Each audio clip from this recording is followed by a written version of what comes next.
kalau giroh dalam kepemilikan pondok, terus kemudian ditetapkannya sebagai hari santri, ini terlambat kalau saya bilang.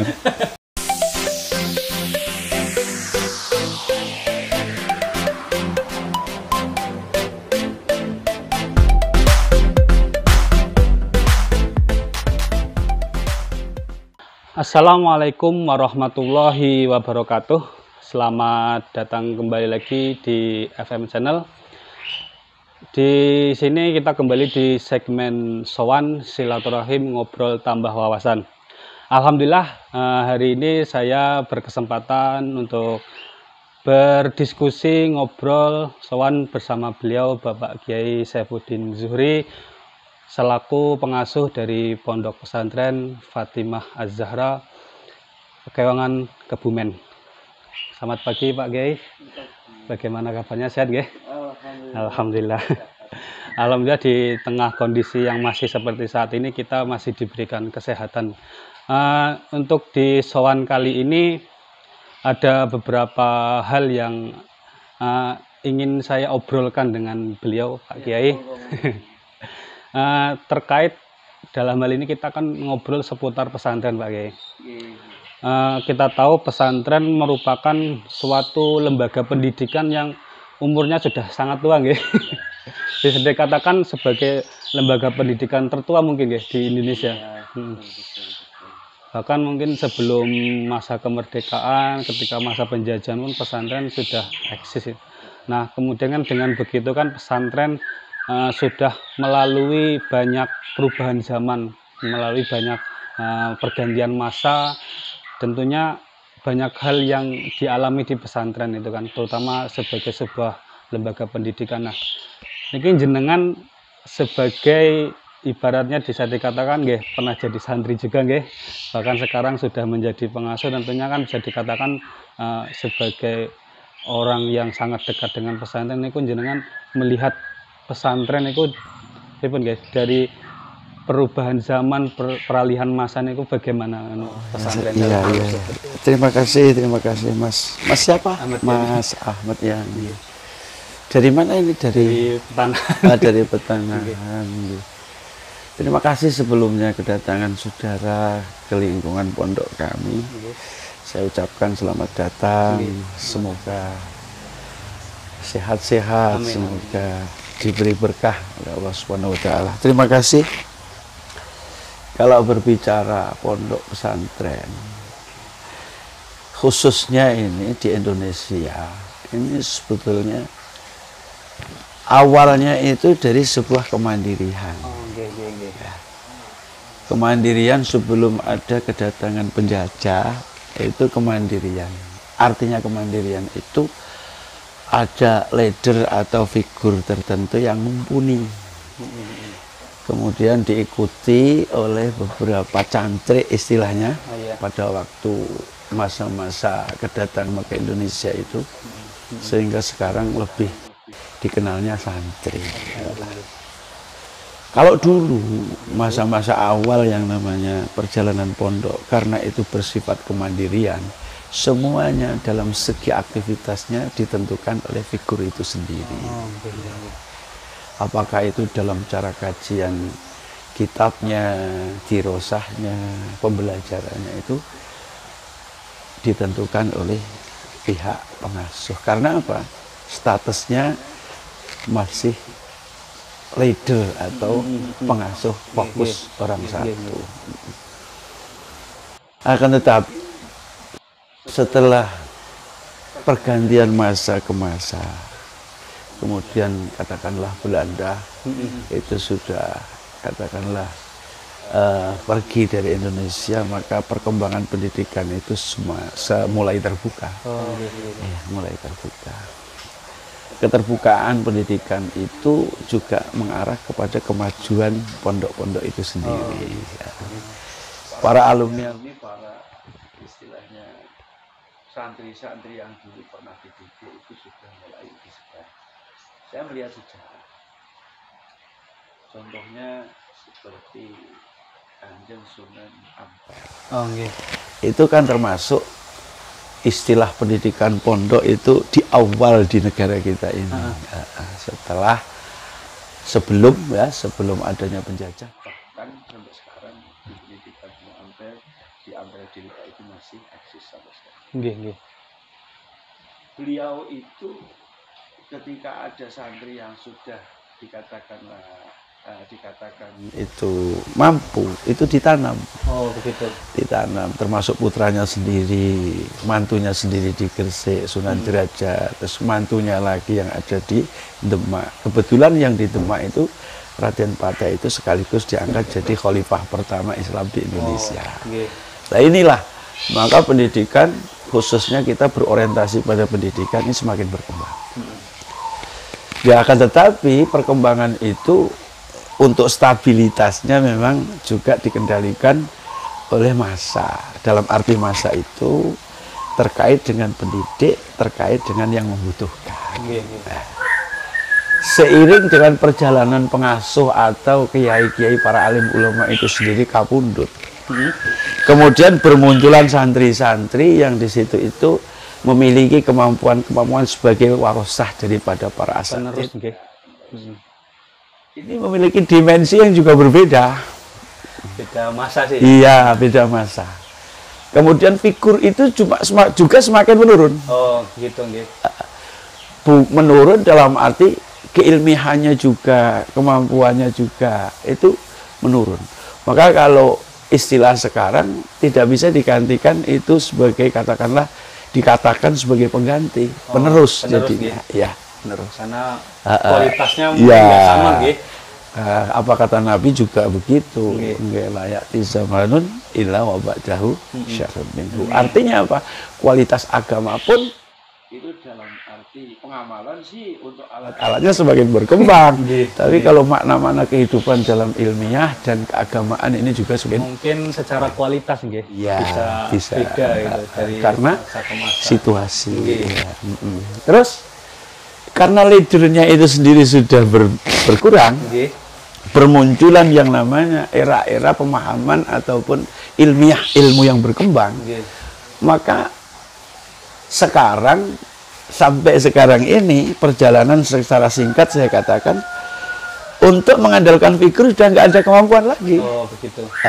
Akhirnya yang sekarang ini maju itu adalah kolaborasi ataupun pemersatuan antara leader dan yang namanya istilah manajemen. Oh, gitu.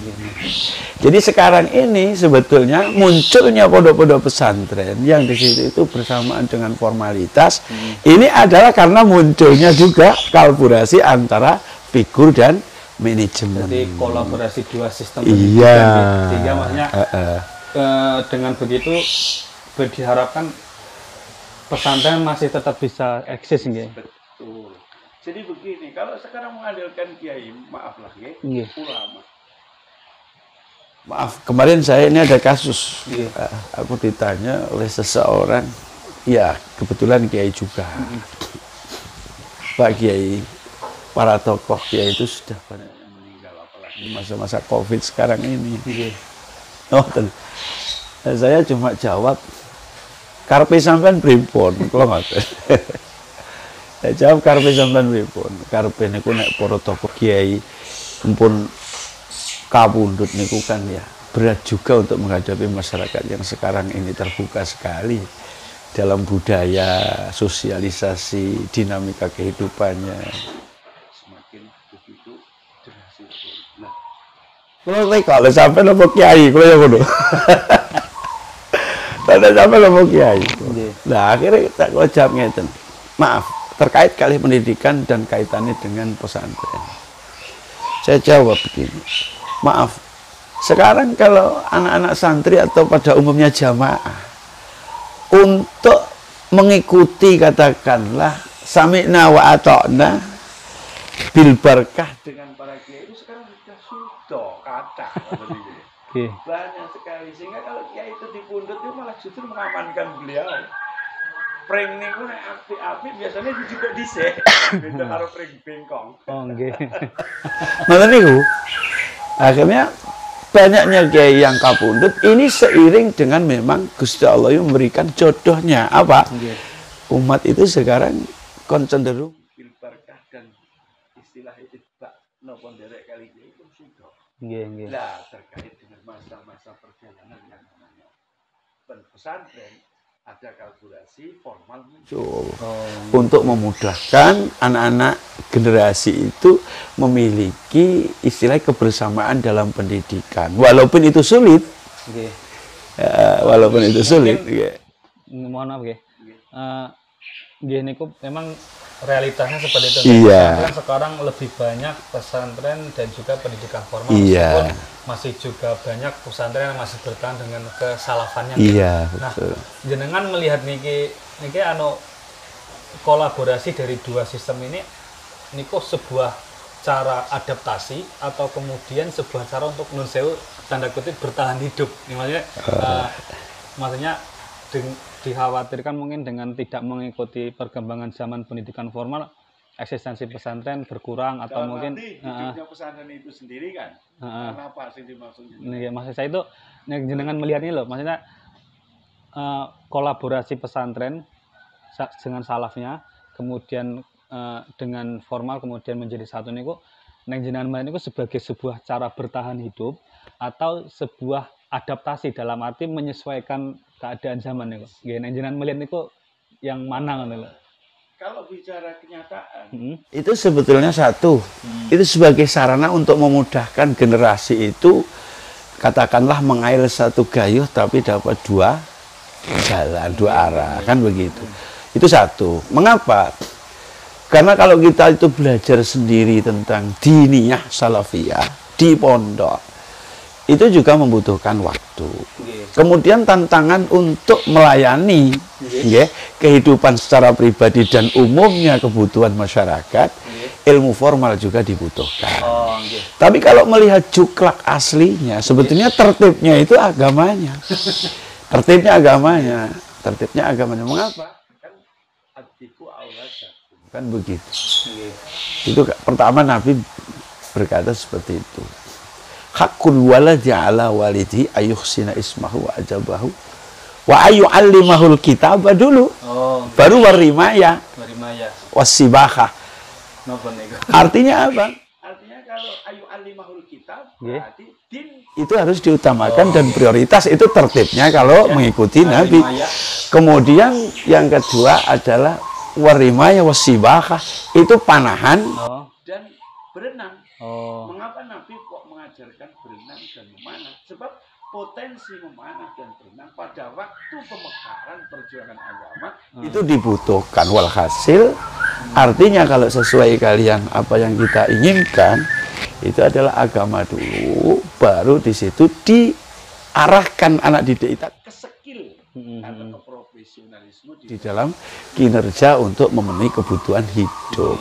Artinya kalau melihat juga aslinya juga agamanya, tapi karena sekarang di pondok itu sudah disediakan sarana itu, maka inilah yang sekarang pondok itu payu, sing bareng-bareng, sing formal kali agama no cepet payu dan diminati. Sebab apa?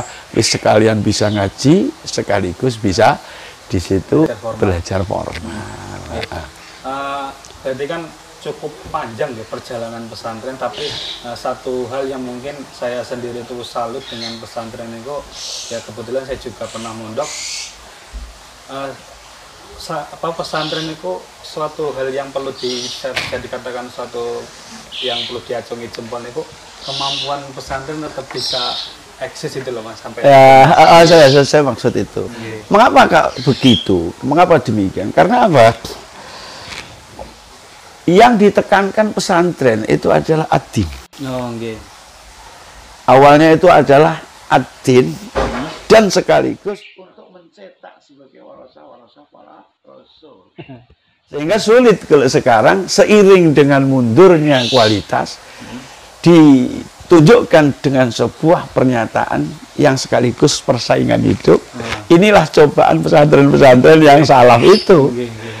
Mereka kalau tidak paham itu diartikan bahwa untuk masa depannya suram. Lah padahal kehidupan manusia itu sendiri secara hakiki kehidupan sekarang ini hanya sebagai batu loncatan, ibarat kita menyeberang ke sebuah jalan, dari jalan kiri ke kanan atau ke kanan ke kiri, itu kehidupan.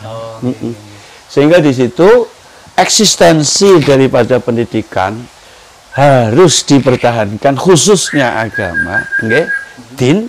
Ini karena apa? Elastisitas, fleksibelnya antara kebutuhan manusia itu sendiri dengan agama. Ini sebuah keyakinan, ini tidak bisa dilepas dalam kehidupan manusia itu sendiri. Sehingga bagaimanapun cara, para ulama dan para mutakhorijin pondok-pondok pesantren ini tetap berusaha untuk dipertahankan. Gitu. Saya sendiri itu di rumah lahir di pondok, saya tidur juga di pondok di Ponorogo. Kemudian saya ini kalau sudah mondok, terus aku kuliah dulu di Surabaya, selesai pada waktu itu doktoral terakhir tahun 91. Kemudian masih mondok lagi saya ke Jambas, ke Syekh Ihsan, ke putranya ke Gus Malik. Jadi sempat merasakan pendidikan formal. Betul, iya. Saya. Kemudian akhirnya karena kemampuan pesantren bisa mempertahankan eksistensinya pun, akhirnya kemudian dilihat dalam arti menjadi sebuah keunikan tersendiri, menjadi sebuah ciri khas di Indonesia, Nah, kemudian kan kita tahu di tahun 2015 kalau nggak salah itu kemudian ditetapkannya tanggal 21 Oktober sebagai Hari Santri. Nah, berarti kan dengan begitu akhirnya pesantren bisa dikatakan tanda kutip diakui secara formal dan legal, maksudnya dalam arti tidak hanya sekedar dipandang sebelah mata, kemudian pesantren benar-benar diakui, bahkan kemudian muncul undang-undang pesantren. Nah, jenengan melihat niki, apakah ada perbedaan nggak sebelum adanya penetapan dari santri dan undang-undang pesantren ini dengan yang sesudah? Maksudnya sebelum dan sesudahnya itu jangan merasakan sebuah perbedaan nggak? Iya, kalau hiroh dalam kepemilikan pondok, terus kemudian ditetapkannya 21 sebagai 21 apa itu? Oktober sebagai Hari Santri. Ini terlambat kalau saya bilang. Mengapa alasan saya terlambat?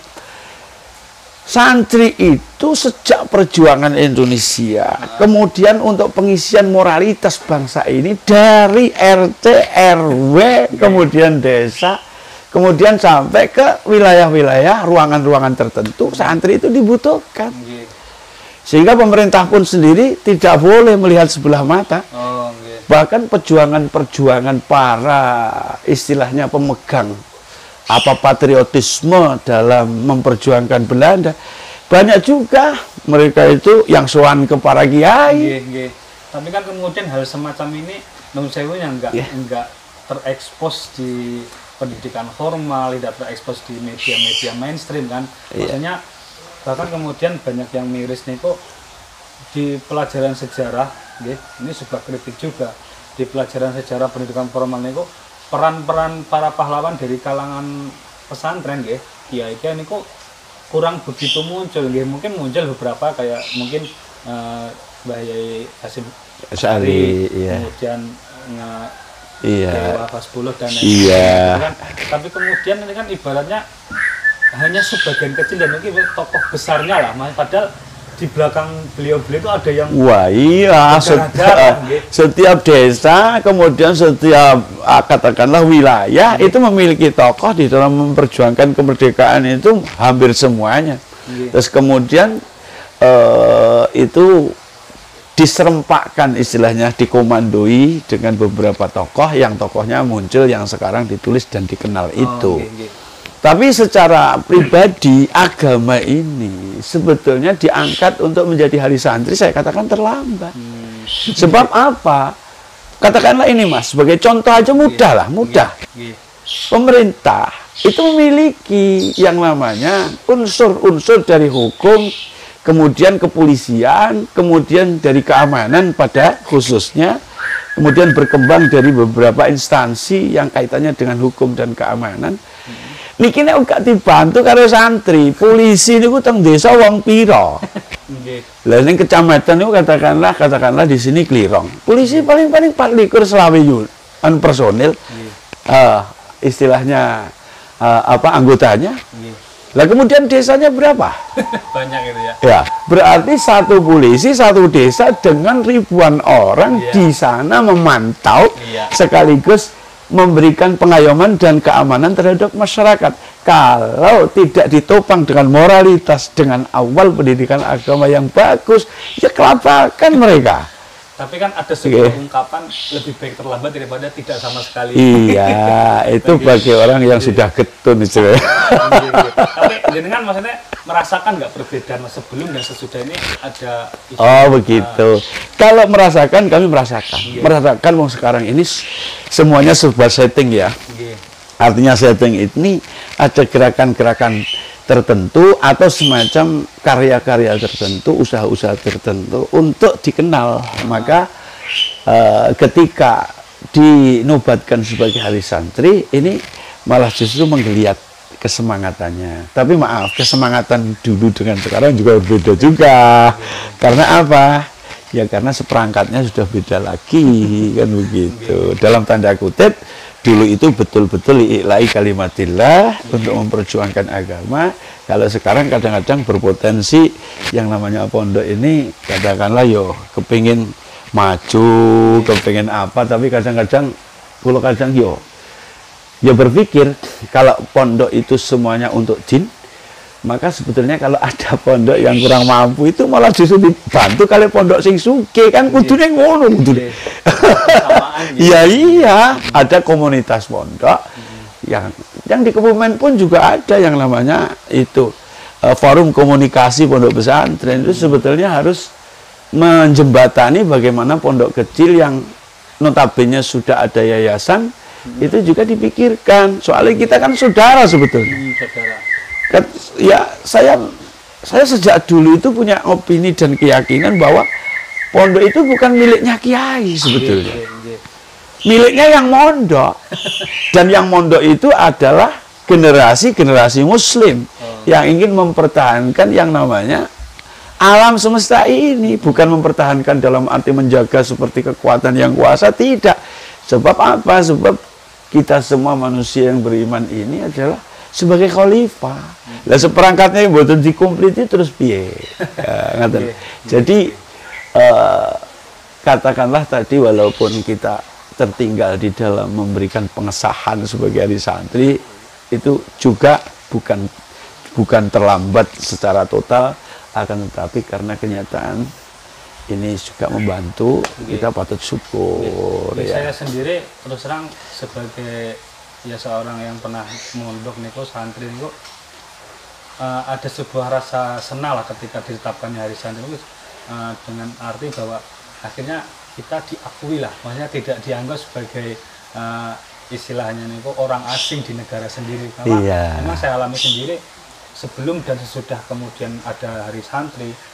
Sebelum itu saya merasa seperti ketika berada di masyarakat, terutama masyarakat modern, kita seperti dipandang sebelah mata, karena memang masyarakat modern lebih condong ke hal yang bersifat materi. Soalnya skill dan kemampuan santri untuk bisa menyesuaikan hidup di tengah masyarakat dengan bagaimanapun itu seperti nggak pernah dilihat. Dalam arti santri mau ditaruh dimanapun sebenarnya bisa aja ya, di pelosok sekalipun, mau di tempat yang paling glamor di perkotaan masih tetap bisa, karena itu tadi ada pegangan moralitas. Tapi kemudian karena mungkin dilihat dari background pendidikannya hanya pesantren, dan ketika itu kok kayak dilihat enggak apa ya istilah, enggak berkelas. Nah sekarang ketika sudah ditetapkan sebagai hari santri, pemerintah mengakui, kita itu, saya sendiri merasa ketika berada di suatu komunitas tertentu yang itu minim orang santri, kita seperti diangkat lah, ditempatkan pada posisi yang lebih layak lah. Betul. Itu saya cocok cenderung seperti itu. Cocok kali ungkapan kali pemanggil jenengan. Gini Mas, alat hidup dan makna hidup itu beda. Kalau makna hidup itu penempaannya melalui pendidikan agama, pasti itu makna hidup. Tapi kalau alat hidup itu pakai dengan pendidikan formal, itu pasti. Maka kalau kita itu hanya cenderung memperkaya atau memperdalam alat hidup tidak sampai mencapai pada makna hidup, orang itu rugi. Lah terus uripe ngopo kan ngoten. Terus yang kedua, kalau hanya dia itu ingin menguasai atau mendalami katakanlah makna hidup. Lah kalau tidak punya alat terus bagaimana? Kan sama juga, kan begitu. Makanya yang benar antara pendidikan formal dan pendidikan yang namanya diniyah, ya, yang mengacu kepada karakter ini, sing apik kepripun? Kita mengenal dan menguasai alat hidup, akan tetapi untuk menuju dan mendapatkan makna hidup. Itu yang bagus. Saiki nyuwun ngapunten. Apa yo gek enek dodol Honda kok gitu kuwi helm. Lagi lah. Amun dodol helm gak. Lah kok terus akhirnya helman gak Hondaan, itu diguyu wong. Artinya apa pinter? Itu sudah contoh banyak sekali. Nabi Nuh punya putra itu bukan bodoh, ya kan? Anaknya diajak kan, kalian Nabi Nuh. Nabi Nuh notabene orang yang iman, orang soleh. Dia selamat. Terus kemudian anaknya ketika banjir itu datang, ya bunanya rekam ma'ana wala takum al kafirin. Pengen nih, ayo aku mlebu nang perahu karo aku. Kowe kok sampean sesat sampean. Dia pinter loh. Dua babin apa? Qala sa'awi ila jabali ya'simuni minal ma'. Ini secara teori, ini iya. Secara teori, secara nalar, secara duniawi katakanlah, dia akan menyelamatkan dirinya dari malapetaka itu ke tempat yang tinggi. Berarti dia secara formalitas nalar itu pinter. Karena itu dong ya. Tapi apa? Ketika kenyataan hidup itu tidak ada istilahnya keyakinan sebagai makna hidup yang diatur sebetulnya kalian Allah Subhanahu wa taala, nggih, yang diatur dengan formalitasnya, dengan syariat-syariatnya tidak dipenuhi, katakanlah dia tidak beriman. Maka Allah juga keras dalam memberikan apa? Sanksi. Qala la asimal yauma min amrillahi illa marrahim. Hari ini tidak akan ada yang bisa selamat dari banjir kecuali orang yang dapat rahmat. Nah, yang dapat rahmat itulah arahannya, kemudian tempatnya, layaknya itu di pesantren atau di majelis-majelis pendidikan agama. Nah, itulah. Maka kalau diangkat menjadi hari santri, ini bahagialah bangsa ini, ya, meskipun agak terlambat. Lalu untuk pengakuan sebagai patriot bangsa, pejuang-pejuang bangsa yang dari para alim ulama, dari kiai, maaflah, ya bedalah formal dengan non formal. Ya sing dhisik ya mesti formal kuwi, tapi akan tetapi mbuh kaya apa wujude ya kita kudu sabar. Nggih. Sekarang pesantren posisinya lebih diakui. Betul. Lebih mudah karena ada kalkulasi pemerintah yang sekarang ini ada perhatian yang lebih. Tapi meskipun begitu ya, satu hal yang kemudian menjadi sebuah tantangan nggak cuma pesantren aja sih, di semua lini itu yang menjadi tantangan ke depan adalah sebuah modernisasi. Terutama dalam sekarang saya melihat setelah saya kemudian tidak mondok lagi, ini kok percepatan teknologi itu sangat cepat banget. Terutama setelah kemudian eranya sudah era 4G sudah masuk sampai ke sekarang itu sangat cepat sekali. Kemudian kebebasan orang untuk mengakses teknologi itu sudah sangat gampang. Bahkan sekarang juga dari banyak selain juga saya seperti ini membuat konten di YouTube, juga masih banyak lagi santri-santri lain juga kemudian menyesuaikan diri mengikuti perkembangan zaman dengan menggunakan teknologi. Nah, pertanyaannya adalah begini, bagaimana kemudian pesantren dan juga semua unsur yang ada di dalamnya menghadapi modernisasi ini dengan tetap mempertahankan moralitasnya. Karena di sekedar yang saya tahu ya, di dunia maya terutama ini tuh subhanallah banget pokoknya. Kita kalau nggak punya istilahnya moral yang kuat akan terbawa arus. Banyak berita bohong, banyak hoax, banyak ujaran kebencian dan lain sebagainya yang itu cenderung negatif. Nah, dengan keadaan seperti ini, bagaimana kemudian pesantren, terutama jenengan selaku pengasuh ya, mempersiapkan ya santri-santri jenengan dan juga mungkin dari jenengan sendiri menghadapi kedepannya lagi teknologi akan terus berkembang, modernisasi akan terus berjalan, itu gimana nih Bu? Dulu ketika Pak B.J. Habibie masih menjabat sebagai Menteri Menristek. Kalau tidak salah beliau pernah hadir di Madura. Oh, Madura. Ya. Terus kemudian beliau itu katakanlah memamerkan produk pesawatnya. Nah, teknologi dan perkembangannya. Pada waktu itu yang namanya ulama, salah satu ulama di Madura, itu sudah katakanlah memprotes. Bukan memprotes, bukan istilahnya karena istilahnya tidak setuju, ingin tidak diadakan, tidak.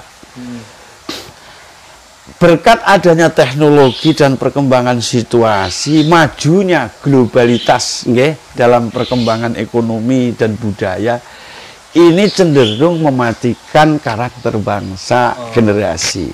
Nah, waktu itu dijawab oleh Pak Habibie. Urusan teknologi dan perkembangan ini adalah milik dan pekerjaan pemerintah. Urusan untuk mendidik dan memasukkan karakter, adab dan sebagainya, ini urusan para kiai. Artinya apa? Kedua-duanya saya katakan benar. Ketika budaya dan perkembangan ini sudah katakanlah memuncak perkembangannya, sekarang ada yang namanya komunikasi dengan berbagai level dan istilah alatipun, mereka tidak bisa ini dihilangkan, nggak bisa. Lah makanya karena kita hidup selalu dinamika dan berkembang. Cara mensikapi seperti itu, kalau Imam Ghazali, biarlah banjir itu mengalir, kedatangan banjir tidak bisa dicegah, akan tapi didiklah anak kita itu bisa berenang. Oh, begitu, berarti banjir niku diibaratkan perubahan. Bagaimana kita dilatih untuk bisa bagaimana bertahan. Itu. Jadi kalau menghilangkan banjir semuanya nggak bisa. Untuk menahan tradisi dan kebudayaan yang berkembang begitu pesatnya, kita nggak bisa. Maka bisanya kita mensikapi anak didik kita, kemudian santri-santri dan generasi kita, bagaimana dia bisa berenang dalam air yang itu, banjir deras itu. Intinya tetap dihadapi, tapi dengan mempersiapkan pendidikan. Betul, iya. Sebab berarti intinya pesantren dan seluruh yang ada di dalamnya tetap harus siap menghadapi perubahan. Betul. Sebab orang hidup itu sebetulnya harus bisa mensikapi kenyataan hidup. Sebab apa? Kenyataan hidup itu akan juga merubah pola kehidupan itu sendiri. Jadi kan di pesantren mungkin sih terus Quran sergap, tapi bahasanya ngomel ya gitu, payah. Lah ini aneh. Lah ini belum ditangisi anaknya. Jadi sekarang anak-anak masih usia dini itu lebih condong ke gadget. Itu yang saya sendiri ya, anak saya sendiri ya, istilahnya apa ya, sekarang tantangan bagi orang tua di era modern juga lebih sulit lagi. Kalau dulu orang tua dulu cukup dengan disabet, inilah anak nurut. Betul. Dulu pernah ada semacam forum pertemuan sikap-sikap bangsa terhadap generasi. Ini penting sekali diketahui ini. Jadi ditelusuri dan dirasakan oleh bapak-bapak atau para orang tua. Ini perbedaan anak ini dalam beradaptasi dengan lingkungan, perbedaannya jauh. Dulu bapak gimana, sekarang anak gimana, kan begitu. Sekarang akhirnya muncul satu garis bawah yang sangat itu betul-betul dicermati oleh orang-orang tua. Cerdas atau pola pikir anak-anak kita itu memang diakui, kecerdasannya diakui. Tapi ya ironisnya, kecerdasan itu hanya diletakkan di otaknya saja, tapi bukan diletakkan di hatinya. akhirnya pinter tapi orang dia perasaan ngono lho. Lha niku yang bahaya. Itu satu hal yang kita khawatirkan. Ya, akhirnya nopo? Akhirnya itulah bagi anak-anak bangsa, kemudian orang-orang tua, kami juga secara tidak langsung melalui komunikasi ini, suan-suan ini, juga mengajak lah, katakanlah mengajak, jangan sampai anak-anak kita itu dibiarkan hanya berpendidikan formal. Untuk apa? Untuk menjaga supaya kemajuan-kemajuan yang berkembang yang tidak bisa kita bendung ini, anak-anak kita memiliki daya upaya atau dasar-dasar agama yang kuat sehingga tidak begitu banyak terpengaruh, kan begitu. Ya, kembali lagi kita harus diimbangi dengan pendidikan moral. Betul, betul. Makanya kami kedatangan Mas tadi, terus yang terkait dengan suan-suan, terus sehubungan dengan yang namanya eksistensi pendidikan dulu sampai sekarang, inilah perkembangan-perkembangan ini, ya terus kemudian terangkatnya pondok pesantren melalui peresmian dan dinobatkan sebagai ahli santri, ini kita cukup berbangga dan merasa bersyukur. Sebab apa? Kalau negara sebagai pengadil dan penentu dalam kebijakan masyarakat dan hukum ini sudah mengakui, maka sudah barang tentu eksistensi pendidikan akan terjadi. Yang lain juga bakal ikut. Betul. Bahkan anak santri saya sendiri, saya bilang, kok sampean kui gurumu memiliki akidah itu kok sampean kok ngerubah, aku seorang aku santri karo awakmu. Kula ngoten niku.